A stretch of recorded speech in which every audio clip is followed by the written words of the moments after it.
Good morning, ladies and gentlemen. Jamestown has a long and proud history, and one of the reasons is we have had many distinguished individuals over the years who have brought pride and honor to our community and to our surrounding area. We're here today to recognize one of those individuals, Robert H. Jackson, who served not only our local community, but his country in a very, very distinguished and honorable way. I wish to welcome all of you here this morning. I'm extremely proud of the fact that Justice O'Connor has taken time from her busy schedule to be here this morning to share in this celebration with us. I would like to thank the Arts Council, and particularly Mike Foley and Phil Morris, and all of the others who have done such a magnificent job in helping prepare for this day. I thank you again for being here. I hope you enjoy it. Enjoy the day and make Jamestown proud. Thank you.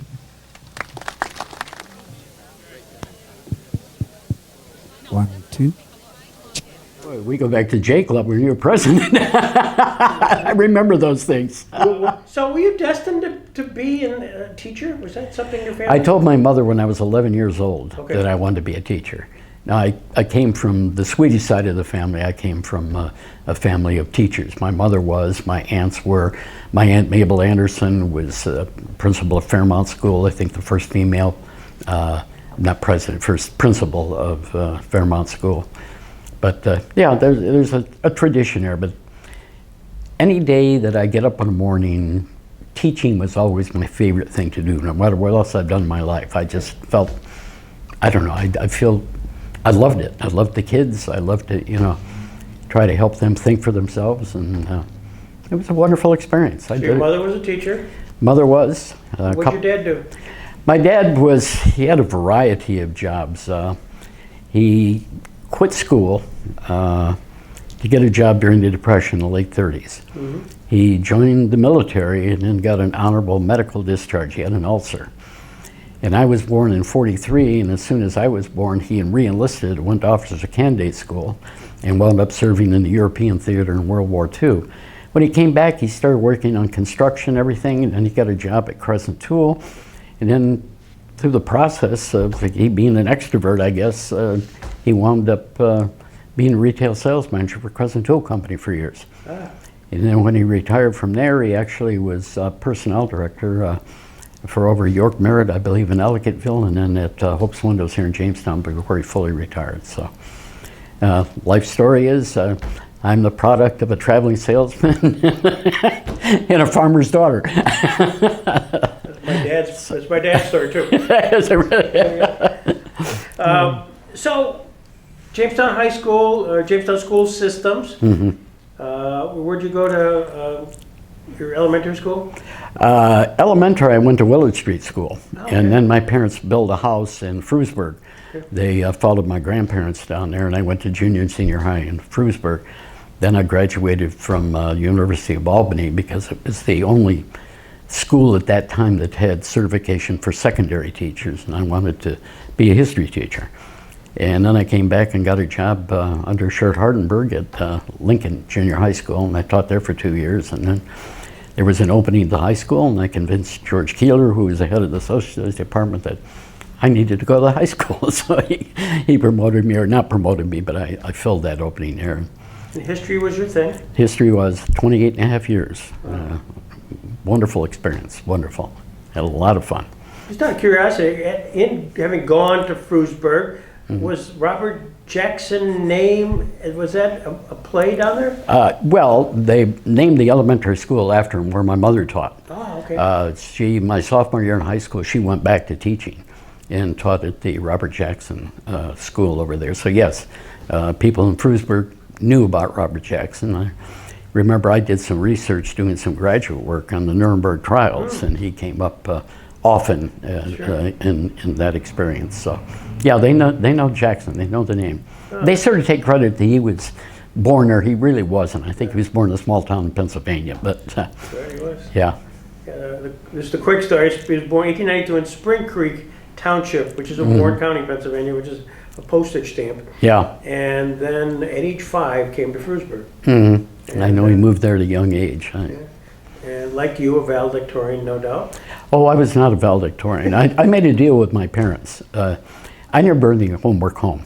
Yeah. I could memorize things quickly. Give me a list of 20 spelling words, I'd get 100 on every test. And then 3 weeks from that, I wouldn't know how to use that word in a sentence. But yeah,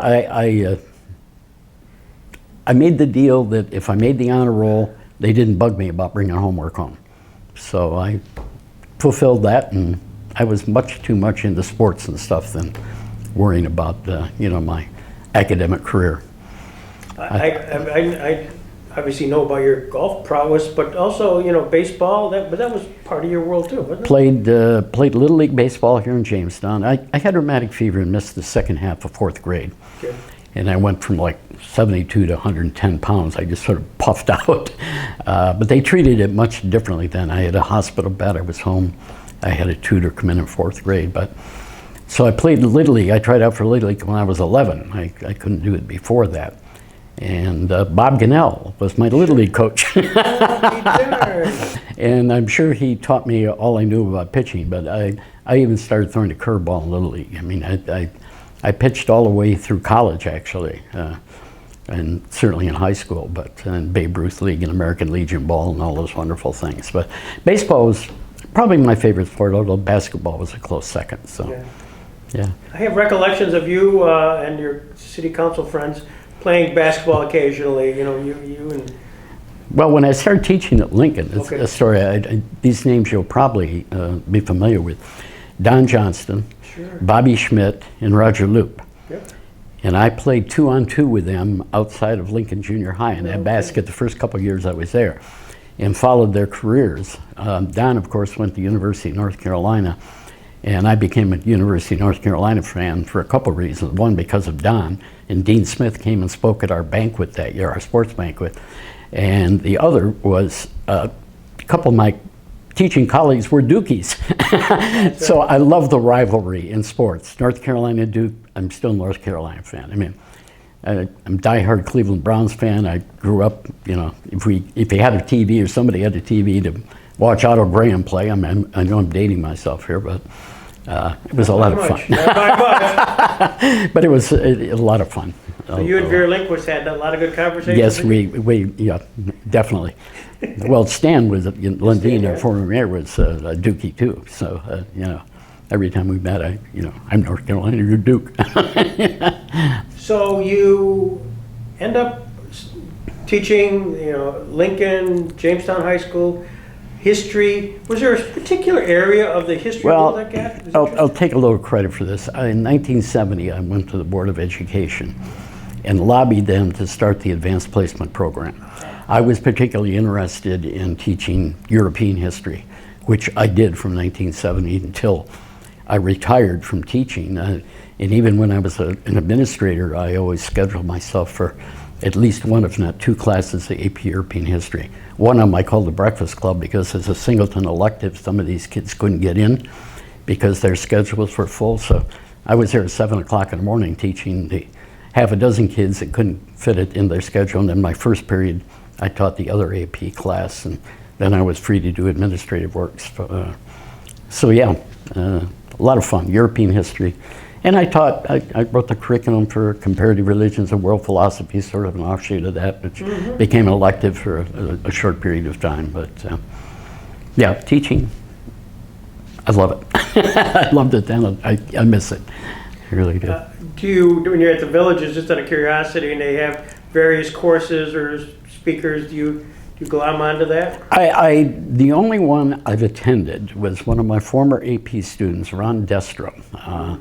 He lives in DeLand, and he went on, and he's had a fantastic career as acting and producing and different things like that. But he gave a lecture on William Shakespeare wasn't really William Shakespeare, and he invited me to go to that little 3-hour period that he made his case for even de Valois. It was really the person behind it. Everybody had a pseudonym, and in those days. But yeah, I'm very happy. Otherwise, I've not gotten involved in that.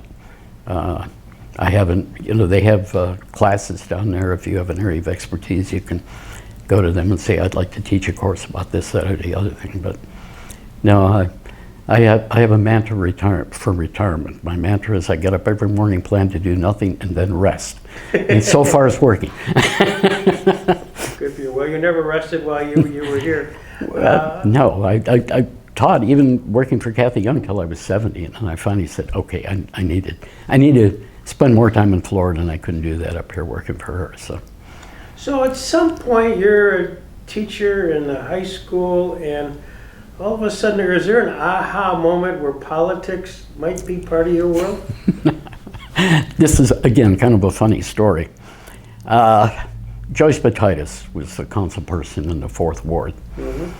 And she didn't want to run for re-election. I knew the Batitis very well. I helped George with his term, and, for many years, and we became very dear friends. But Joyce called me one afternoon and says, Dick, I think you ought to run for city council. I said, they've got somebody running for city council on the Republican ticket.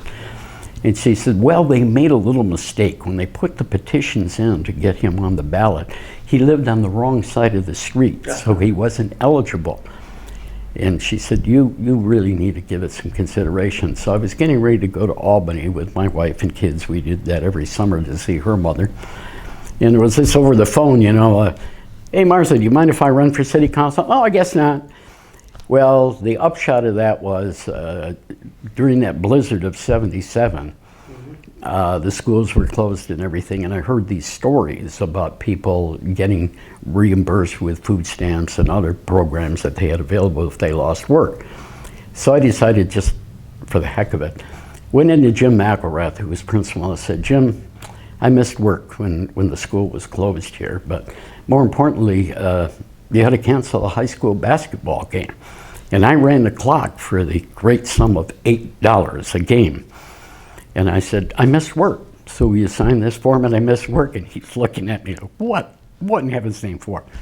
I took it up the armory and went through a long line, showed it to me, and everybody was shaking their head. They gave me a voucher for $234 for food stamps.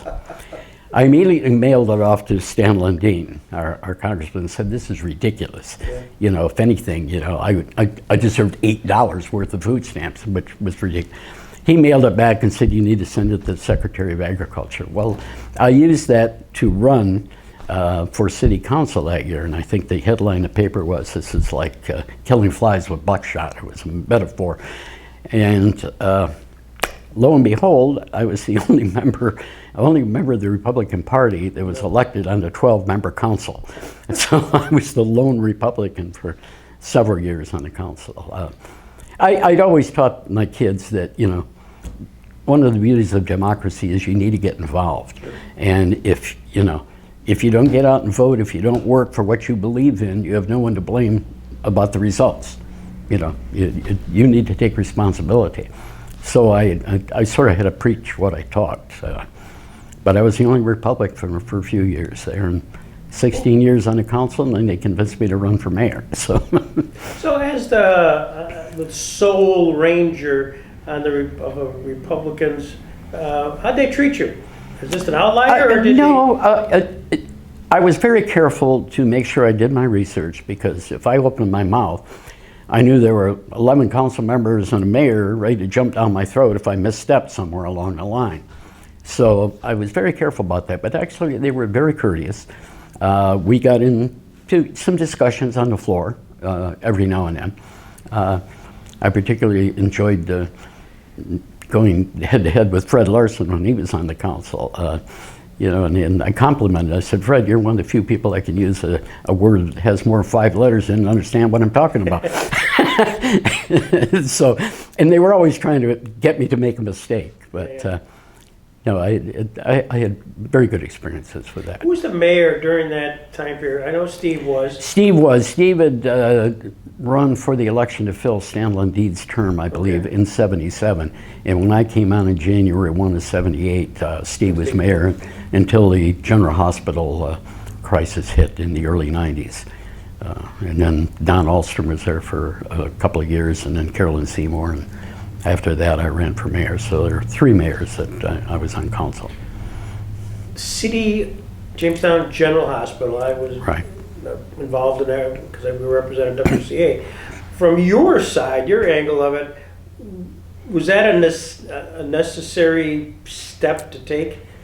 Well, again, going I back. realize hindsight, yes. Yeah, no, going back, and this is, again, maybe I was somewhat responsible in that I have this thing for numbers, I always did, and I always went over the budget sheets that we got monthly as a council person. And I noticed at the end, I believe it was in 91, I might be off a year, I'm not sure, maybe it was 90. The debt for the hospital, the expense was like $987,000 in a hole, in the red. And then I looked at January sheet when it came out the following January, and you know, it was like $70,000 or $80,000. So I took it into Doug Anderson, who was the finance director, and I just flipped it down and said, "You want to explain to me what's going on here?" He got red in the face, closed the door, and confessed to me that he and Mayor Carlson had gone out and got a revenue anticipation note without going to city council. Now, there was nothing wrong as I researched that had been passed by a council back in the 60s, allowing the mayor the prerogative to do that if it was necessary. But I stood behind Steve Carlson in that it was a bottomless pit, and it was a huge burden to the taxpayers of the city of Jamestown. Did I want to see General Hospital go? No. But I think the right move was taken when it consolidated or was bought out by WCA, and moving forward from that. And unfortunately, it cost Steve his, his tenure in office. How was his? I mean, I know he took the brunt of it, and he was out in the front of it. God bless him. Yeah. But did he confide in you and saying, "This is really beating me up," or did it affect him emotionally? I mean, did it? No, but I think that once he knew that I knew what was going on, Yeah. that I sort of pushed him. Yeah. But I supported him because it was the right decision to make, a painful decision for the community in a lot of respects, but it was a necessary thing. It had to be done. So I certainly respected Steve for doing that. I mean, Was that the biggest issue during your time on the council? probably from a financial point of view, yes, but the closing of the public bus system was another one. That we went through that, and the ridership was just down terribly, and it was running in the red, very deeply in the red too. And so we decided that it worked with the city council at that time, that okay, you want to fight this issue, and the union did. Then we made the decision to just say, okay, we're out of the bus business. We wound up selling what we had left to the county, and they moved carts in, and it took over, and that's been the story ever since. So charts kind of became carts. Yes. Time period. Well, you saw Faulkner and Lakewood starting to drop out of the system. They were underwriting it to a small amount, but it didn't make up for the deficits. One of the things I think you started way back when is you had a Municipal 6, in the Metro 6. Metro 6, thank you. Metro 6. Yeah, that was a Dick Kimball and Dale Robbins. I mean, moment.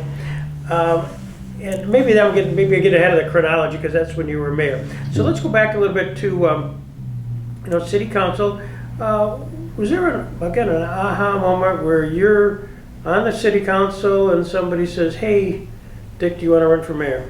Do you want to step it up?" It wasn't an aha moment. I'd been encouraged to do that before I actually did.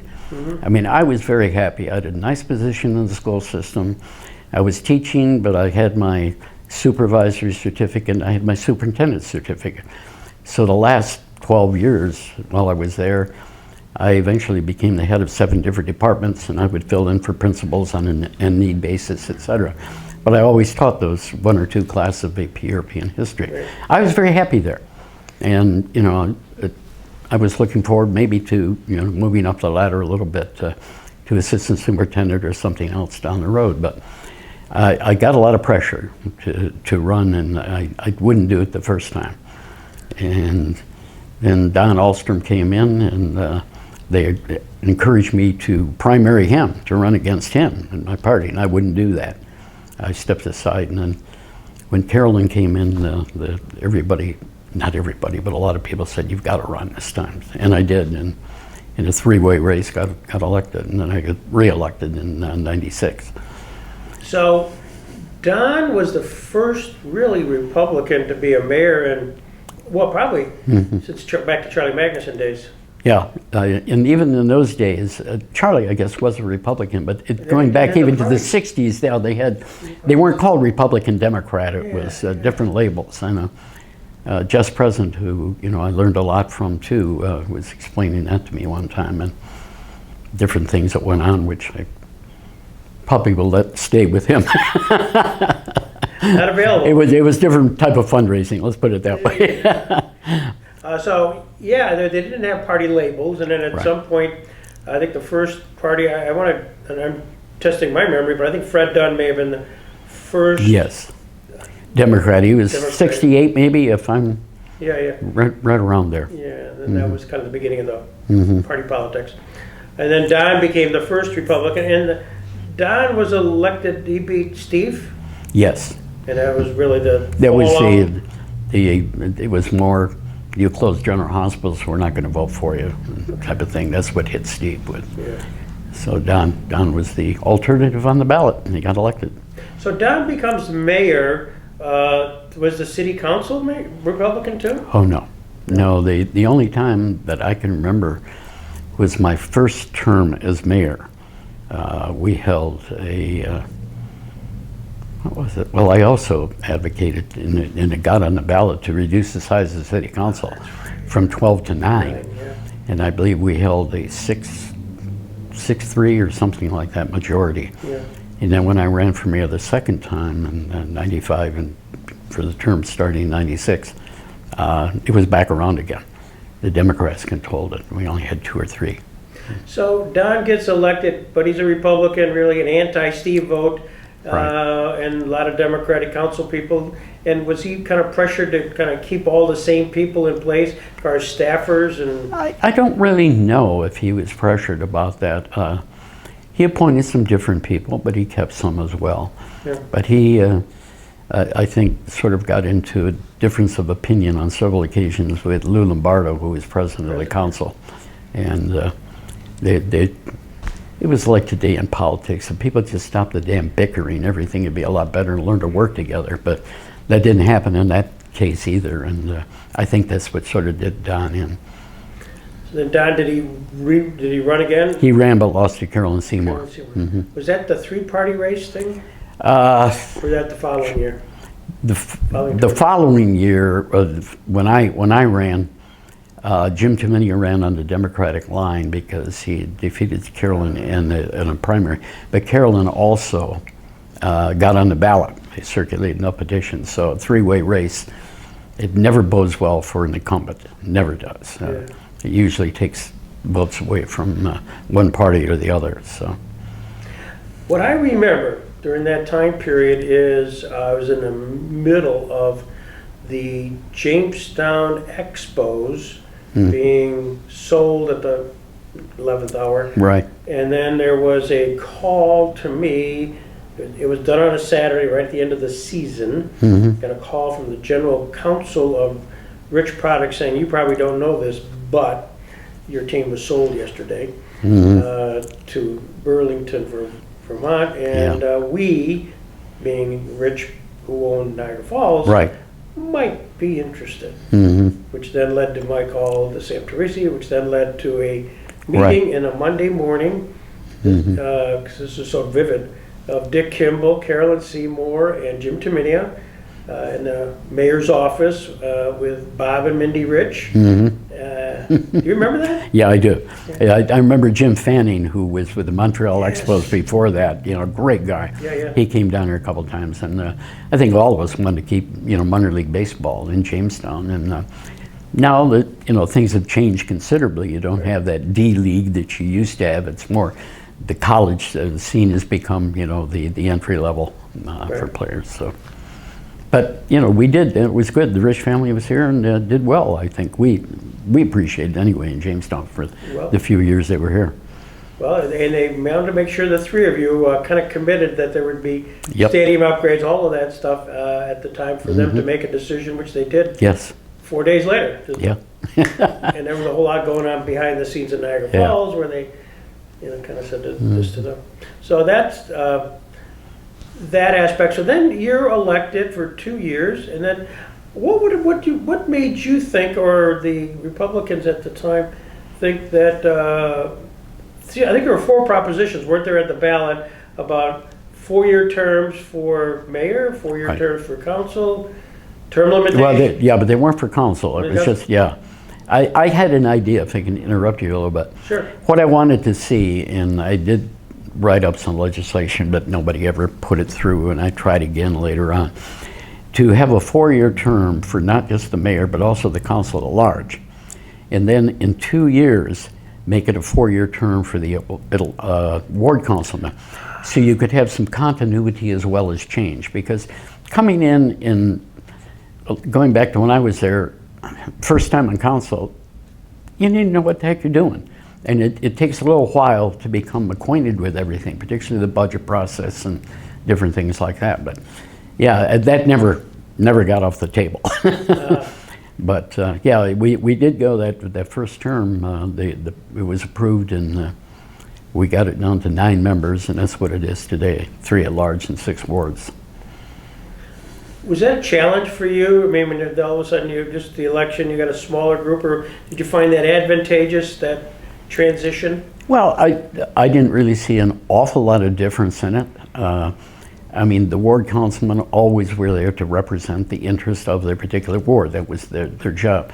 The at-large councilmen always took a broader approach. But before it was, 5 and 7, 5 at large and 7 ward councilmen. So you really didn't need all those people. I mean, it's nice to have difference of opinion, but, it worked well. And it obviously, or somebody would have changed it by now and held another referendum. But.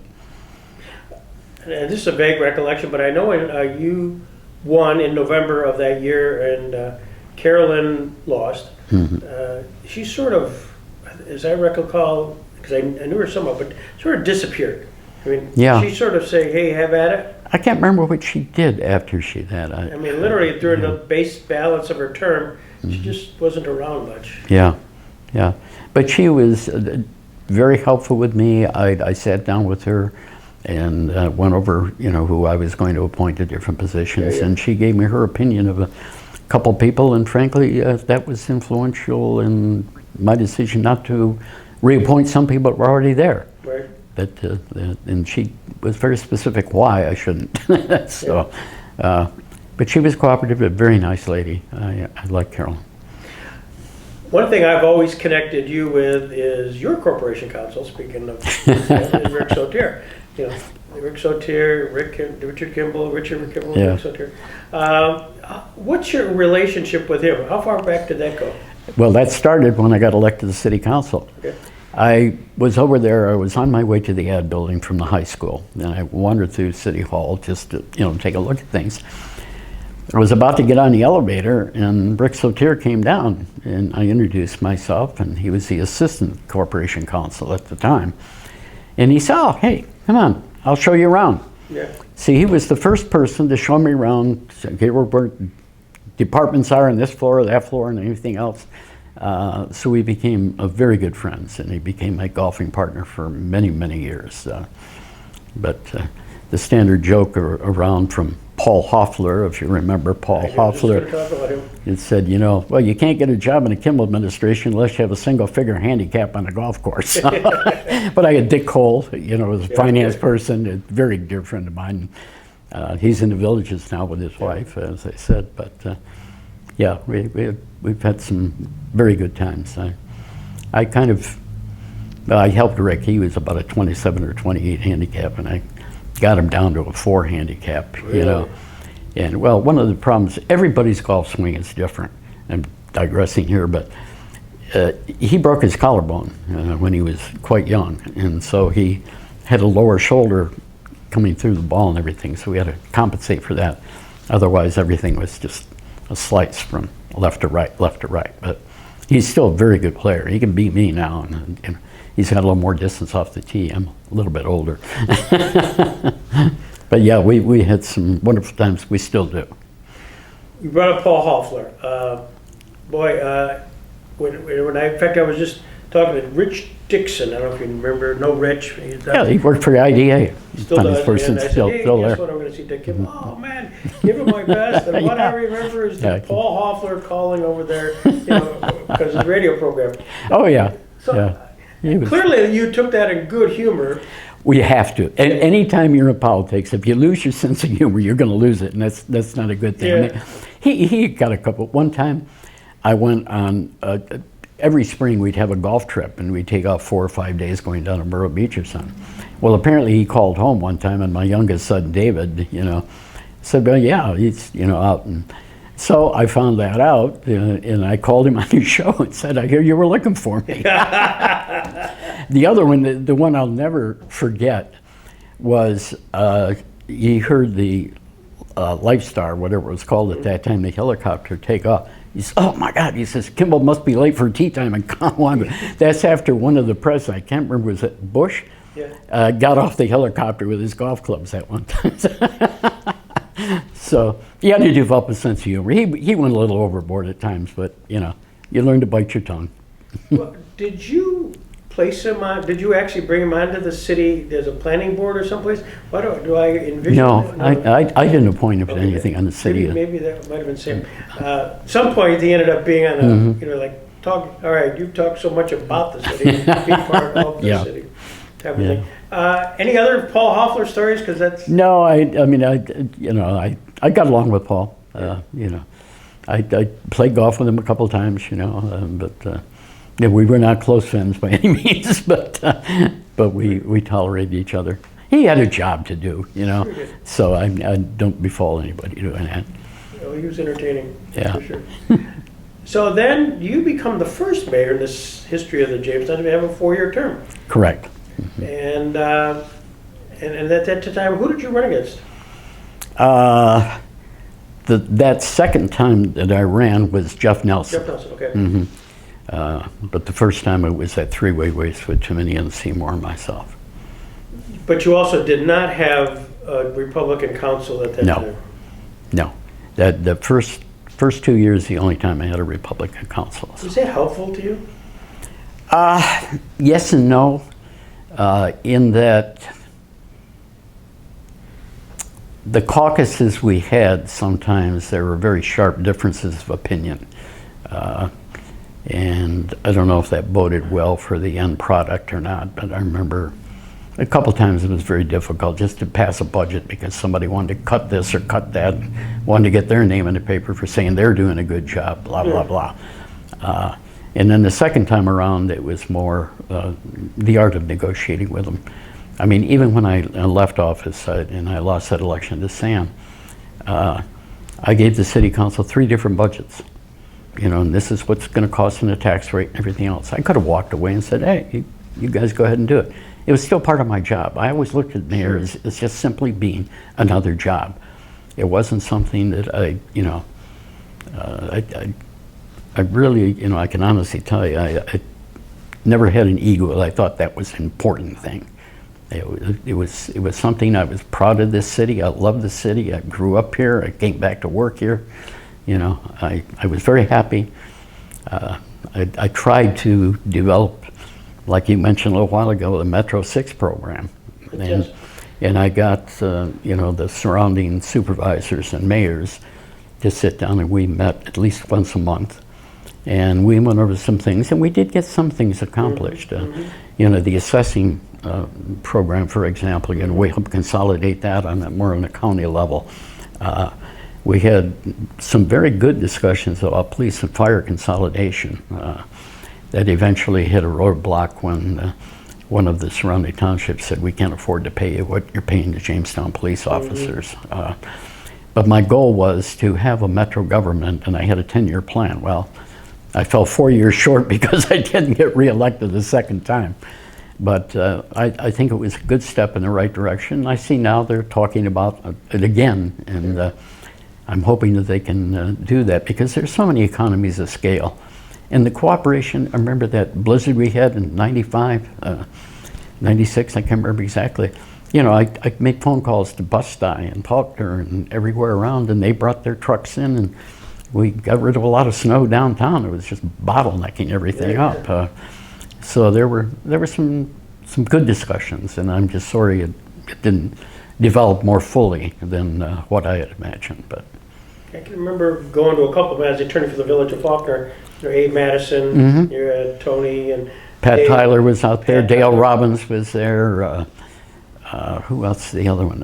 Rick Slagle was from Celeron. Slagle, yes. I'm leaving out someone here. There were 5 out of the 6. It'll come to me in a minute. Well, Abe, of course. Yeah. Female. Ellicott. Oh, Pat Morgan. Pat, or, Francis Morgan. Franny Morgan. Yeah. Franny Morgan. She wasn't overly enthusiastic about it, but She was a force of nature. yeah, she was. But and Rick Sotier did a lot of research. He said, the better thing to do would have the surrounding townships, Ellicott, for example, just to dissolve into the city. That there's more opportunities for state funding, grant funding, et cetera, et cetera. But nobody really wanted to give up control over their little, small local entity. Tony Caprino was the other one I was trying to think of. Tony Lakewood was there all the time. Well, you had very good personalities. All Very, over the very good people to work with. They really were. Very reasonable, and yeah. And I know Eddie reached out to me as an old timer saying, "Were you around then?" I said, "Well, yeah, ironically, I was. And here's my notes of that." And so he's made some efforts to try to bring them together. So you were mayor there for 4 years or 6 years, and what was the biggest challenge that you kind of? I think probably during the second term, trying to, the Democratic Council had basically decided that they wanted a Democratic mayor. I still worked with them, but there was just not the same feeling of compromise that had been there before. One of the things I know and it came back to hit Sam over the head, was the mayor's salary was indexed to increase every year at a certain percentage of what the department heads had received. It wasn't a big amount, but well, they decided to fix me to set bingo the salary. I think it was at $65,000 at that time. And there was no sense in me trying to veto it because they had enough votes to override any veto. But what happened was that Sam got stuck with that, and then I found out later on that the motivation behind that is one of the council members was going to run for mayor, collect his pension. I won't mention which one it was. And he was very happy to have been doing that for $65,000 a year. But he backed out at the last minute, apparently, because his wife said, "No, I don't want you doing that." So anyway, that I was disappointed that happened. But Right. but yeah, I mean, I don't know. I look back and say, as a Republican and starting out as the only Republican on the city council, how did I ever get elected mayor in the first place? Well, I think it's an amazing story. So, but I had a good time doing it. It was a job, a very important job, but I enjoyed doing it. But you didn't leave after you lost to Sam, and you didn't leave public life. You kind of worked. Well, I went into some private consulting, and then I hooked up with Don Bloomquist and Code Incorporated. Oh, that's right. And I worked with them on low-income housing projects, et cetera. And then Kathy Young, who was the assembly person that had taken Pat McGee's spot when Pat went on to the Senate, I was talking to her one day, and she hired me on a very part-time situation, just to be sort of her representative in Chautauqua County, although she only had a very small portion of Chautauqua County in her assembly district. And then I helped her during a campaign which she ran to replace Pat McGee, and she offered me a part-time job, and I held that part-time job for 10 years. I got it. I worked for her and represented her when she couldn't be here in the county, or whatever she needed to have done. So I was very, very wonderful lady. Boy, was she a hard worker. I hated to see her leave office, but it's sort of like reminds me of what happened to Just President. He picked the wrong person to support for the Senate leadership position. And he went from the top of the ladder down to the bottom rung of the ladder real quick. And he says, that's what happens. Well, Kathy challenged John Flanagan from Long Island for the leadership position, lost it, and then she had another wonderful job opportunity at Cornell. I believe, I think she's still there. But I used to tease her all the time. I said, I'm going to work for you until you run for Congress, and once you run for Congress, you're on your own. Well, I wanted her to come and run, and I don't know if she thought about it at all. I didn't call her. I should have, and said, you know, you're going to run because that seat's open, and no. So she was happy. Well, but she paused. She was for that when that all became Tom Reed was retiring, and all of a sudden they got really weird. Yeah. You know, with that other incumbent, I'm trying to figure out the lady's name, who was going to run. Oh yeah, I'll think of it in a minute or two. Then it all got re-juggled again, and then she was out on her own, and yeah. Well, they kept changing the district lines, Right. you know, and we had, you know, the congressman from Buffalo was our representative for a year, or one term. And then they switched it back, but now part of Southern Erie County is in the senatorial district or the congressional district for here. So things change. Yeah, the Chautauqua County voice, I don't know. Yeah. So for the camera, I mean, some people who they love watching this, and if there's a lesson to be learned, I mean, here's a guy from, you know, Jamestown, Frewsburg, school teacher, but all of a sudden you find yourself in the world of politics and all the way up to the top ladder here locally, the mayor. So is there a lesson in all of this? I don't know. It's just timing is everything in life, and when the opportunity presents itself, you have to make a decision. Do you really want to do this? Well, I wound up having sort of like two careers, railroad tracks, you know, both, you know, intertwined, both going in the same direction. Sometimes both at the same time, literally teaching and being on council, but then you reach a point where you've got to pick one or the other.